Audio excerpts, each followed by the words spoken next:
কুম্ভ রাশির সাপ্তাহিক রাশিফল ২৯ জানুয়ারি থেকে ৪ ফেব্রুয়ারি ২০২৪। স্বাস্থ্যের দিক থেকে আপনি এই সপ্তাহে ছোটখাটো সমস্যার সম্মুখীন হতে পারেন, তবে এই সময়ে কোনো বড় রোগ দেখা যায় না, তাই আপনি খুব ভাগ্যবান হবেন। তবুও আপনি আপনার স্বাস্থ্যের প্রতি উদাসীন না হওয়া উচিত এবং সময়ে সময়ে যোগ ব্যায়াম বা ধ্যান অনুশীলন করা উচিত। আপনি নিজেকে সক্রিয় এবং ফিট রাখতে পারবেন এগুলো করলে। দ্বিতীয়ভাবে, রাহুর উপস্থিতির কারণে সপ্তাহটি আপনার জন্য খুব বেশি লাভজনক নয়, তাই আপনার পকেটের দিকে নজর রাখুন এবং অতিরিক্ত ব্যয় করা এড়িয়ে চলুন। অন্যথায় আর্থিক সীমাবদ্ধতার কারণে আপনাকে পরিবারের অন্যান্য সদস্যদের মধ্যে বিব্রত বোধ করতে হতে পারে।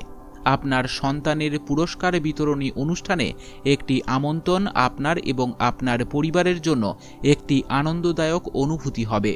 তিনি আপনার প্রত্যাশা পূরণ করবেন এবং আপনি তার মাধ্যমে আপনার স্বপ্নগুলো সত্য হতে দেখবেন, যা আপনার চোখের আর্দ্রতা স্পষ্টভাবে দেখতে পাবে। শনি প্রথমভাবে অবস্থান করার ফলে এই সপ্তাহটি কাজের সাথে সম্পর্কিত ভ্রমণের ক্ষেত্রে আপনার জন্য শুভ ফল বয়ে আনবে, কারণ এই ভ্রমণগুলি আপনাকে নতুন সুযোগ দেবে।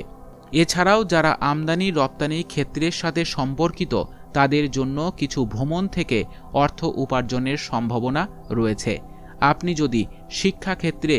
আপনি যদি উচ্চ শিক্ষা নেওয়ার কথা ভাবছেন, তবে আপনাকে এই সময় কঠোর পরিশ্রম করতে হবে, যদিও এই সময়ে ভাগ্য আপনার পক্ষেই থাকবে, যার কারণে আপনি যে বিষয়ে অধ্যয়ন করেন তা মনে রাখতে আপনি সফল হবেন। উপায়: প্রতিদিন ৪১ বার ওং শ্রেণ শ্রেয় নমঃ মন্ত্রে জপ করুন। আপনার সপ্তাহটি ভালো কাটুক। জয় মা তারা, জয় বাবা লোকনাথ।